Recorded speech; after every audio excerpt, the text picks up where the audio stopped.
Ladies and gentlemen, boys and girls, Fazbear Entertainment would like you to put your hands together for the one, the only, Freddy Fazbear. Rewritten!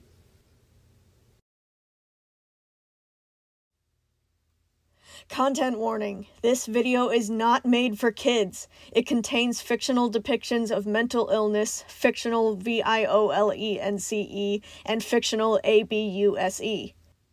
The fictional characters in this story are heavily afflicted by the things that I have spelled out to you, and some of the inner monologue seems to suggest that they should be getting hurt like this, but that is absolutely not the case.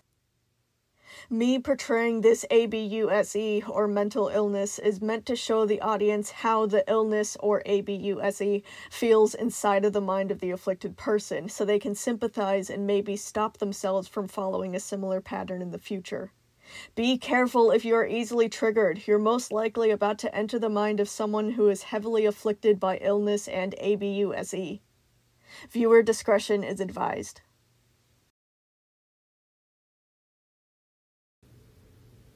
Gregory didn't understand why people were so excited about his near-death experience. But Ivan was right. Only half an hour after his visit, there was already a film crew knocking on their door with cameras and microphones at the ready. The porcelain was cold underneath Gregory's feet as he carefully balanced and stretched his neck up to get a better view. He was standing up on the back of the toilet to reach the bathroom's small window, his nose only barely peeking above the edge. The doctors had given him ointment to keep the stitches healthy, and Gregory had been in the middle of applying it before he was interrupted by the incessantly ringing doorbell. The window showed the pointed tops of the neighbors' roofs and the faded yellow stripes that outlined the pothole-filled road. Since he was on the second floor, the tops of the reporters' heads were just barely in view at this angle. Gregory readjusted his stance, hoisting his forearm up to the ledge and pulling himself further up, trying to ignore the pangs in his body. Gathered around the front door were 4 neatly dressed grown-ups, all of them chattering at once to his mother, who was desperately trying to hold the line. He couldn't hear them properly through the window, but he could recognize the sparkling in their eyes. That sparkle was just a little too ecstatic, a little too eager. It made him feel all gross inside, like he had swallowed a worm. One of them made eye contact with him, beginning to point and gesture for the others to look. Gregory snatched his head back down, his fists balled up against the flaking wallpaper. He knew perfectly well what was about to happen. Gregory capped off the ointment and left the bathroom, aiming to go hide in his room. Before he even made it through the hall, his mom called to him, "Gregory, come down here, we have some visitors!" Gregory slowed, a part of him wanting to pretend that he didn't hear her. But he could feel her tension and knew that she would be furious at him if she needed to open the door wide enough for the crew to see inside the house. So he reluctantly limped down the stairs to the front door, his mom pushing to make him step outside with her. "Why, hello there! You must be Gregory!" a woman in a tight suit asked, leaning down to Gregory's level. "We've been looking all over for you!" Before Gregory even opened his mouth, she had launched into what must be a prepared speech. "We all know that there was a lot of really exciting things that happened while you were trapped in the mall a day ago, and there is a whole lot of people that are just dying to hear your story. Do you want to be on the news, little guy?" "No." His mom immediately burst into forced laughter, the other adults mimicking her. Gregory kept a straight face, but the adults either didn't notice or didn't care. "Sorry, Gregory is probably still grouchy." His mom brushed his response off, placing a hand roughly on his shoulder. "We'll come over to the studio, right after we get ready." "I don't want to go," Gregory said, but it seemed that the grown-ups had completely tuned him out at this point. His mom reeled him back into the house, the door clicking shut as the reporters returned to their vehicle. "Don't give them an attitude," she hissed. Gregory was pointedly staring at the floor. He didn't need to look at her to know the frustration that she felt towards him. "I don't want to talk to them," he mumbled. "Well, I don't either, but they're offering us a good chunk of money to tell your story," she said, releasing his shoulder. "And hopefully that'll help pay for your hospital bills." She said hospital bills in a raised tone, making it clear that she still hadn't gotten over that part. Can't you just sue the boss of the Pizzaplex instead? Gregory said. They'll give you money then, right? I haven't gotten to that yet, his mother huffed. If we get you on the news, we can start a charity so we can hire a lawyer and get a move on with the lawsuit. Getting people to feel bad for you is only going to work if they know what happened. Gregory couldn't find any way to argue with her about that. Now go find something nice to wear, she told him. We're leaving in 10 minutes. Gregory spent those 10 minutes trying to figure out where she thought there was something nice to wear in this house. Eventually, he just had to choose the shirt with the least holes in it, paired with shorts that were a few sizes too big. His mom sent him back twice to comb his hair, but Gregory found it difficult to maneuver around the stitches and bandages, eventually concluding that it was impossible to fix whatever was going on up there. He would just have to show up there looking like he came back from World War III. But maybe the reporters would like that even more. During the drive to the news station, he flipped through the stapled papers that Ivan had given him. With every edit, he grew even more weirded out. Why did they not want him to talk about that? And that? Once they pulled into the parking lot, Gregory folded the paper under his seat, taking his crutch and easing himself out of the car. The shadow of the news station had already swallowed him whole, and he found himself staring up at the various teal-blue windows and pale columns that made up the building. A big flashy sign hung above the entryway, rows of flimsy birch trees lined up around the perimeter like overworked guards. He would rather crawl into the back seat and die, but the car's door was locked behind him. So, with a heavy sigh, he followed his mother through the front doors. The next 45 minutes were a whirlwind of things that Gregory hardly understood. All of the people in the station were crowding in on him and his mother, showing them the couch that they would be interviewing them on. The intricate cameras and microphones behind the scenes made it hard to focus on anything except the noise in the room, a pair of legs in the way every time he turned to try and find a space to breathe. Gregory was just being dragged around the studio by his mom, listening to the grown-ups talk back and forth about the questions they would be asking while he tried to keep himself from getting a headache. It was just so much. So much.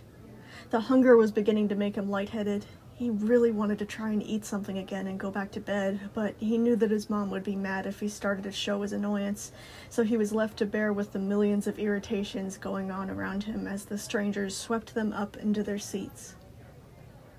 The cushions of the couch were soft.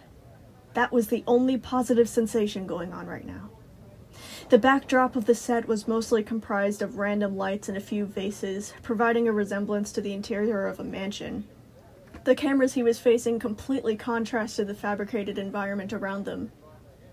Dozens of lenses poked out from black boxes, mounted on spidery stands, framed by hairy microphones that were held by men wearing bulky headphones. Every grown-up in the room was converging inwards on him like one giant organism, practically salivating at the thought of being the first station to broadcast his story to the world. They angled every light to shine on him, held the microphones to pick up every tremor in his voice, adjusted the cameras to focus on every microscopic expression his face displayed. His mom still had her hand on his wrist, a gesture that would seem to be affectionate by an outsider. But the tightness in her grip and the stiffness of her posture made it clear what signal she was trying to send to him. Act normal, be normal, smile. A lady strode up towards them, emerging from the crowd like a hawk, wrapped up in a tangerine orange dress and a necklace made of beaded jewels. Complicated braids pinned her hazel brown hair back, an excessive amount of eyeshadow and mascara plastered all over her. The lady leaned down to Gregory's eye level, something that grown-ups apparently loved doing to kids, and held out her veiny hand. Hello there, Gregory. My name is Tanya. I'm going to be interviewing you as soon as everyone's ready. After a nudge from his mom, Gregory shook her hand. Tanya's white teeth sparkled in the artificial light, her smile so wide he could see the pink lining of her gums. This interview will not be live, but we will be taking the recording to broadcast from the station, so people will hear what you have to say. Every other word was drawn out a few syllables too long, like she thought that he couldn't hear her properly. Before we roll the cameras, we need to do a pre-interview, okay? I'm just going to be talking about what we'll be discussing to figure out what questions you're comfortable with answering. Gregory really wanted to tell her that there were no questions that he would want to answer, but he begrudgingly accepted his fate. If he just went along with it, they would get to go home faster. His mother and Tanya discussed the establishment of a GoFundMe for the lawsuit, agreeing that they would announce it at the end when the emotions from the audience were high. It was so weird to be hearing them talk about the public like scientists predicting the behaviors of zoo animals, but Gregory didn't say anything about it. They needed the money. Gregory only needed to participate when they began to go over the talking points, silently encouraged by his mother's grip on his hand to agree with everything the interviewer was asking him to do. After 30 more minutes of back and forth, the real thing began. "Okay, is everyone ready?" "Yes, we're good over here." A chorus of similar responses echoed around the studio. Gregory was spacing out when they began the countdown, and by the time he remembered what that meant, the whole thing had already begun. Tanya walked on the set, her scarlet high heels clicking against the tiles. She approached Gregory again, holding out her hand like before, saying, "Thank you so much for coming on with me, Gregory. And you're his mother?" His mom nodded. Gregory was immediately put off by her acting out their introduction as if they hadn't met before this, but he just kept quiet as Tanya sat down in the velvety armchair beside their couch. He became hyper-aware of all of the tiny movements that his body made, of him breathing, of his head tilting, even the position that his feet were folded in. There were at least 3 huge cameras pointed right at him, and he was supposed to just act like he didn't see them. "And as we've checked with our sources, you are in fact the boy that was locked in the mall on June 28th, when Vanessa Miller enacted her plans?" Miller. He had heard that name. The managers had talked about it, hadn't they? Was Miller Vanessa's last name? Wait, was she related to... He didn't have enough energy to connect the pieces on the fly, and just tried to file that away for later. Yeah, he said quietly. "Unfortunately." "Well, of course, how could you not be?" Tanya chuckled, gesturing to his head. "It looks like you are the first person to keep their frontal lobe after being bitten by one of those nasty robots." His mom joined her in a fake laugh after that, but Gregory didn't find it funny at all. He glanced to the complicated equipment trained on him, pulling his arms in closer to himself. He only realized now that he was positioned in a way that showed off the bite on his head to the cameras. He already wanted to leave. "Well, I see no point in beating around the bush. The story of what happened has spread all over by now, and there's been quite a bustle of theories being thrown around as to what happened to you in there." Tanya just kept going. "The police have been secretive of the situation until now, which has left the people burning for answers. The first and biggest question that everyone has on their minds is, how did you and your brother get into Freddy Fazbear's Pizzaplex in the first place?" This was actually one of the only parts of the story that Ivan didn't talk to him about, or even mention. But his mother's hand tightened over his wrist, hard enough that it cut off his blood circulation. After Ivan left, she had made it clear what else would be changed during the recounting of this story. "Me and James were..." Gregory trailed off before the sentence even got off the ground. His hand was starting to go numb. "We were just playing outside, and we'd snuck off to play in the woods." He snuck a glance up to his mother. She was retaining an unblinking smile. He was supposed to condense this part, as if they went to the Pizzaplex on the same day that they left the house. "And we couldn't find our way back home, so we found the Pizzaplex and decided to go inside and get help. James went in first. I was waiting outside for him." "How did you get inside?" Tanya interrupted. There were some sort of garbage bins at the back where staff bots were taking the trash out," Gregory said, not needing to lie for this part. "We memorized the code for the keypad, and James went in first because I was scared. When James didn't come back out, I went in after him and started looking for him. And that's when I found Freddy." "Freddy was the first one that you found?" Tanya asked. "Yes." "That must have been very scary," Tanya said, the glimmering teeth still reigning supreme. "What did he do to you? Did he attack you?" Gregory's palms were growing sweaty against his knees, and he tried his best to wipe it off on his shorts. This was the lie that he hated the most. He quickly debated if he should blame a different animatronic for it, but was scared that the police might put him in jail forever if he said anything wrong. He bit me. The words barely made it out of his throat. Oh, so he was the one that bit your head? Tanya asked, her sing-song voice curving up at the end like she was asking a 2-year-old what sound a cow makes. Yes, but he didn't mean to, Gregory said hurriedly. I was just reaching in to take the chip out so he would be normal again, and once he was normal, he felt really bad for it. Sorry, what do you mean by that? A chip? The microphones dangled closer. Right. He would have to explain this to people who had no context for any of this. It was a programming chip thingy. Vanessa gave him one that sort of mind-controlled him and made him bad. I had to reach into his mouth to get the capsule open and take it out. Their programming chips are located in their mouth? In their throat, yeah. I think it's 'cause it's the only part of them that they can't reach in and mess with. I had to reach in to make him good again, Gregory explained.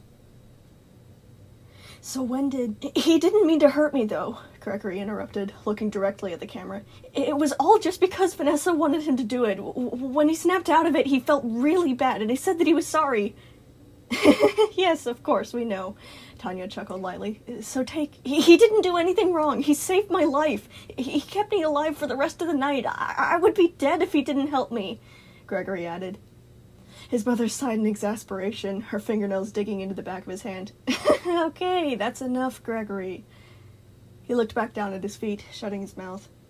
He hated that part of the lie.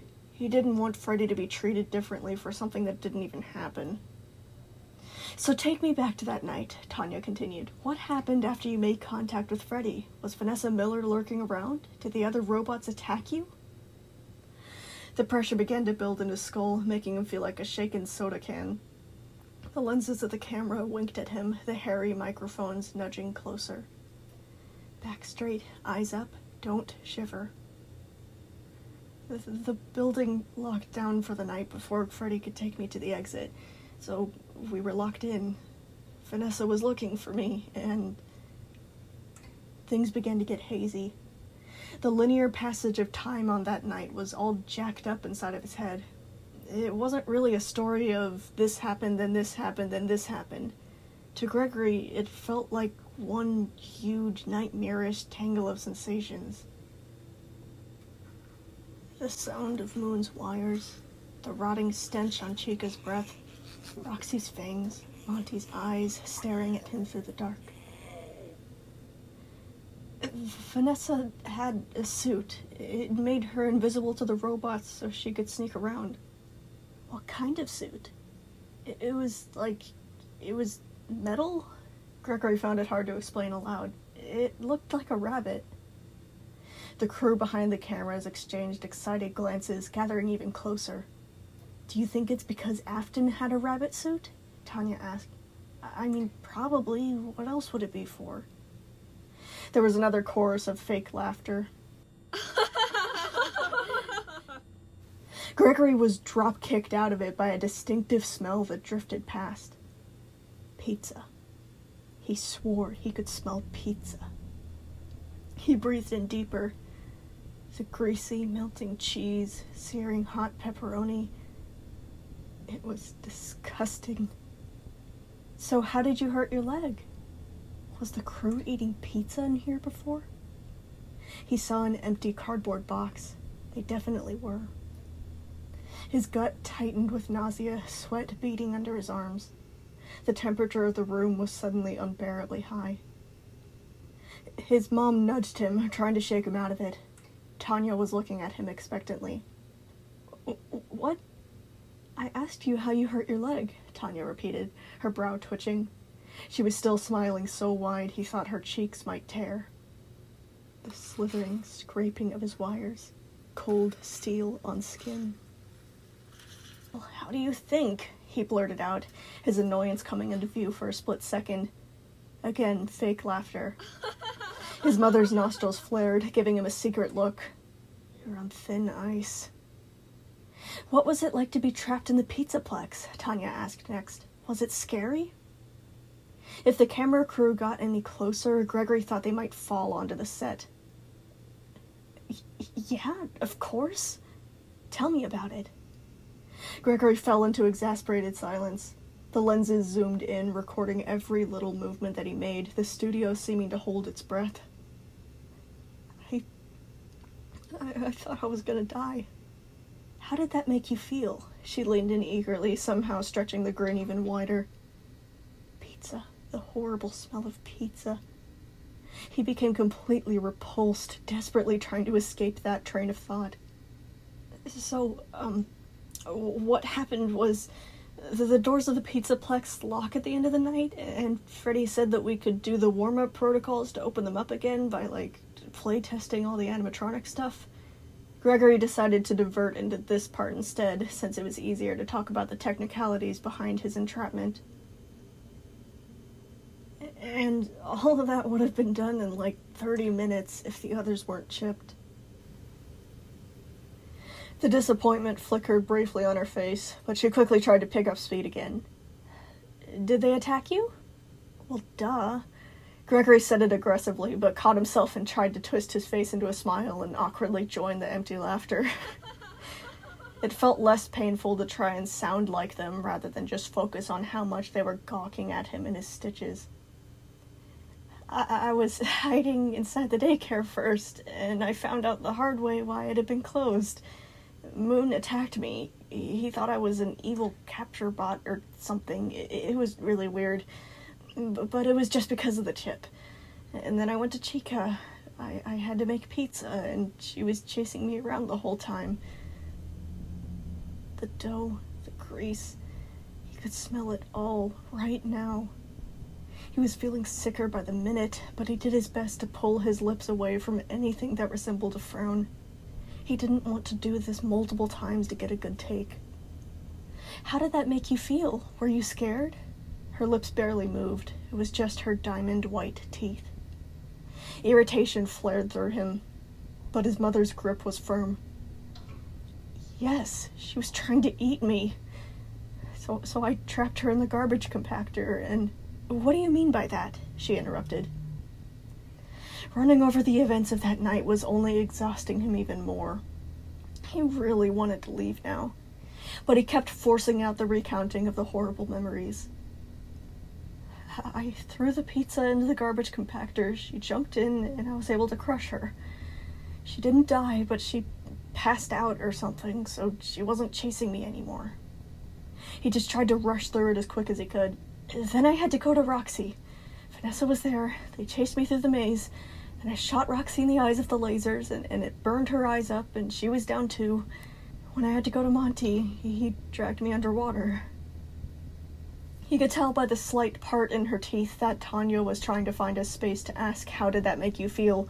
So he just kept barreling on, wanting to get this over with. Monty's chip was malfunctioning because of the water, so I got it out, and once we went back up, the others were there. What others? Moon, Chica, and Roxy. Moon had woken them up, I think. And then they chased me. I almost died again. The musty smell of the clothing store seeped into his nostrils. He remembered Roxy's pink glow, the sound of Chica's haggard breathing, trying to speak without a beak. Clicking of clothes hangers sliding back and forth on the rack as she searched. He involuntarily jumped, but his mother held his hand in place. He looked over his shoulder, not even sure what he was expecting to find, met with nothing but the backdrop.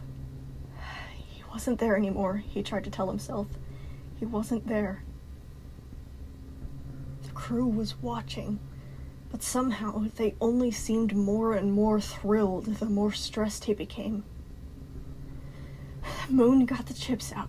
Because he had wires, they were small enough to get in their mouths, Gregory stammered, the details mixing up in his head the closer that he got to parts and services. And once the others were good, we went to go repair them and stuff, and... He got stuck. Gregory's brain was lodged there on that moment, trying to recall the details, but things were blurry back there. We had to get past DJ, and we took his chip out after he chased us around. We got to parts and services, and I repaired them the best that I could, and something else had happened. He could feel the waxy crinkling of a trash bag, something sticky under his fingernails. He tried to follow that sensation, but it was so dark, far away. So something about it was missing, but he couldn't remember what it was. The smell of a wet penny. It was the scrap pit, right? Was that the part that he couldn't remember? He wasn't sure. The sound of dice being rolled across a table. Or at least something that sounded similar to it, leaving his brain to lock onto that similarity rather than the real thing. He decided to move past it. We went looking for Vanessa once they were fixed, but she got to all of them, and then me and Moon went to go. His mother squeezed his wrist tight enough that he snapped out of his trance. When he saw the look on her face, he remembered the script. And we found her in DJ's tunnels. She was trying to get away. The tunnels were broken before. They broke while we were trying to get away from DJ and stuff, so Moon went after her, and they were fighting, and then she fell out of the tunnels. The crunch came back. Gregory's jaw locked up as the impact replayed itself in his head. He couldn't breathe. He felt like he was going to throw up. The way that Moon screamed, he had never heard anything like that before in his life. "And what happened to her?" Tanya prompted. "What do you think?" he snapped. Gregory said that part a bit too loud, earning the prickling of his mom's thumb into his pointer finger. Luckily, Tanya gave an exaggerated chuckle, like he had just given her a witty one-liner. "So when did you find Jacob?" Tanya asked next. He just stared at her in confusion for a few seconds. "Who's Jacob?" "Oh, wait, Jerry?" She tried again.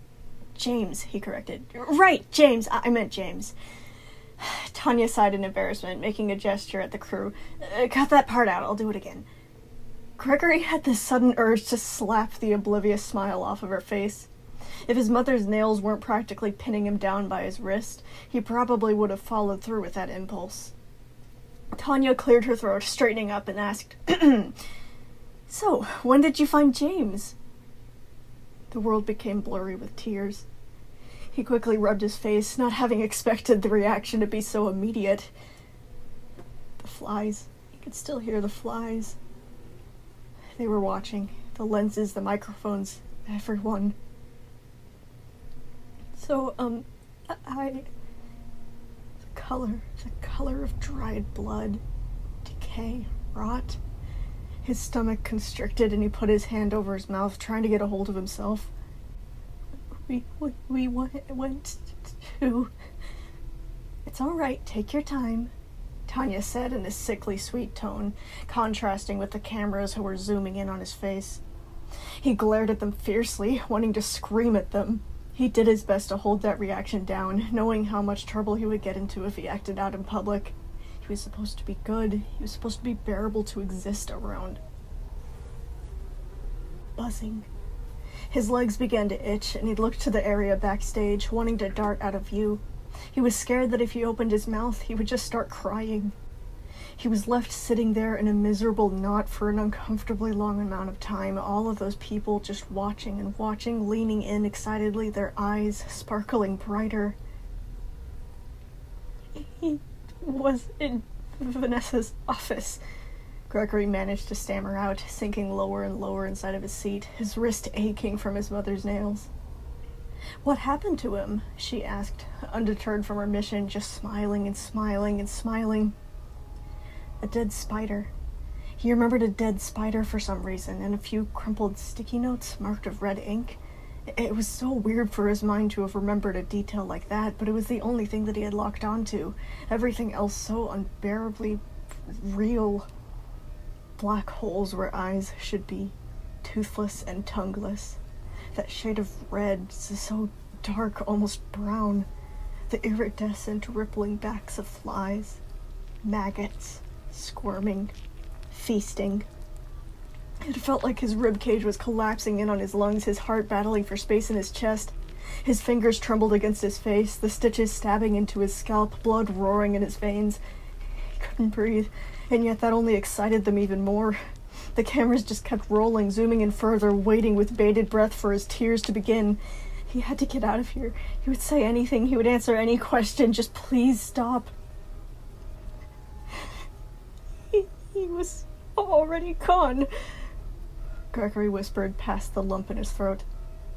And what was going through your mind at the time? Tanya asked, her rows of shining white teeth blinding him.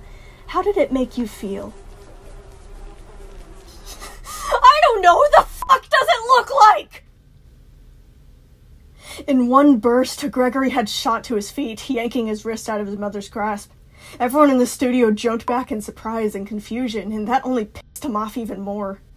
Now that it started, Gregory couldn't stop the explosion of frustration, of grief, of rage at Tanya's shiny white teeth. What type of question is that? Yeah, it was great. It was real fun to walk into my brother's decomposing corpse. You want me to describe the color of the maggots in his mouth? How about the smell? You want me to describe to you what a dead body smells like? Will that make you happy? Gregory! His mother snapped, moving to stand up too. Stop recording me! Gregory had rounded on the camera crew. Turn the stupid cameras off already! Just stop recording me! Before he could say anything else, Tanya called out nervously, Okay, cut! We seem to be having some issues. Good gracious. It felt like Gregory's skin was on fire, the heat pulsing through every muscle and tendon in his body, the tears smearing his vision into an incomprehensible mess. His mother snatched up his arm and began to drag him off stage, saying to the disturbed crowd, Sorry, I am so sorry about this. He's going through a lot right now, you know? Oh, yeah, this is a good point for a break. We'll come back once he's calmed down a bit, Tanya said. The only reason he didn't shout something over his shoulder at her was his mother briskly marching him off of the set. As the smoke of his outburst began to fade, terror swept in to replace it. He was being led further and further away from other people, passing up empty chairs and spare equipment, leaving the commotion far behind as they reached the furthest corner of the warehouse. His mother wrenched open a thick metal door, tugging him inside and slamming it shut behind them. The fluorescent lights automatically flickered on, illuminating a small enclosed white room with a sink, a soap dispenser, a toilet. They were in a single-person bathroom. Now that they were out of earshot, his mother descended on him, grabbing his jaw and twisting so that he looked up at her. What the f*** is wrong with you? You're gonna ruin everything! Gregory tried to free himself, but her dirty fingernails only dug deeper into his cheek, squeezing his molars. I don't want to talk about all that stuff! Gregory sobbed, so much emotion combusting inside of his head that he didn't know what to do with it. I just want them to leave me alone! What makes you think you can use that sort of language in front of other people? She snarled. Why are you being so awful right now? We need the money for your hospital bills! I don't care! He barely completed the last syllable before he was slammed backwards, hard edges forced into his face in one jarring strike. Shock dazed him for a moment. Pain began to pour out of his right eye, the tears overflowing. She had thrown him against the sink, the knobs in the faucet jabbing into him unforgivingly. Do I have to wash your mouth out with soap again? She growled, already messing with the foaming soap dispenser. How many times do you have to be taught the same lesson? You don't ever talk back to adults like that! When he saw what she was planning to do, Gregory's anger was swept away by chilling terror. He began to scream, but she cupped her hand over his mouth and pinched his nose, muffling the sound. Quit it! Quit crying and I'll let go! He squirmed, the throbbing in his hurt eye pushing the headache to unbearable. "Stop!" she snapped, pushing his head closer to the soap dispenser. A final warning. Gregory stopped struggling, forcing himself to go silent. She pinned him there against the sink for what felt like forever, his tears leaking down the drain, his whole body trembling as he tried to level out his breathing. Don't move, don't scream, don't cry. Once Gregory had gotten control of himself, his mom lifted him away from the sink, still keeping a firm hold on his shoulder. Her other hand found the knob of the bathroom door, but she didn't exit just yet. "Are you going to be good?" she asked, looking him right in the eye. He nodded shakily. "All right. We're gonna go back out there and redo that take. If you do anything like that again, we're going to come back in here over and over until you get it right. Do you understand me?" "Yes, ma'am." The reply slipped out, no matter how bad it tasted in his mouth. Still, it was not as bad as soap.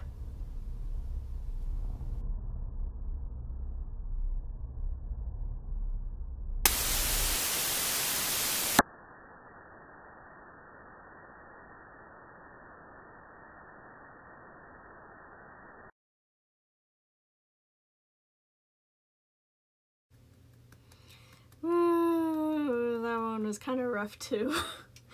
So, we're coming up on another chapter that's gonna take a little bit. It's gonna be divided into 2 parts because it's huge, but don't worry. This is like the last chapter in a long time that I'll need to be doing this with. The others are like in a normal size, like 45 minutes or so. So, 31 is gonna need to be split into 2 parts. But after that, we're going to get back to a more reasonable sized episodes. So just be ready for that in a couple of weeks. Thank you all for watching. If you enjoyed it, remember to like the video and, comment your favorite part just to, it helps the algorithm and helps this reach to other people. So just taking a few seconds out of your day to do stuff like that really helps me out. It makes me super happy to see that other people are like enjoying my stuff and stuff. So I just said stuff like twice, I'm sorry. This is all improvised anyway. Bye. Thank you for watching. Bye. Love you guys. Woo.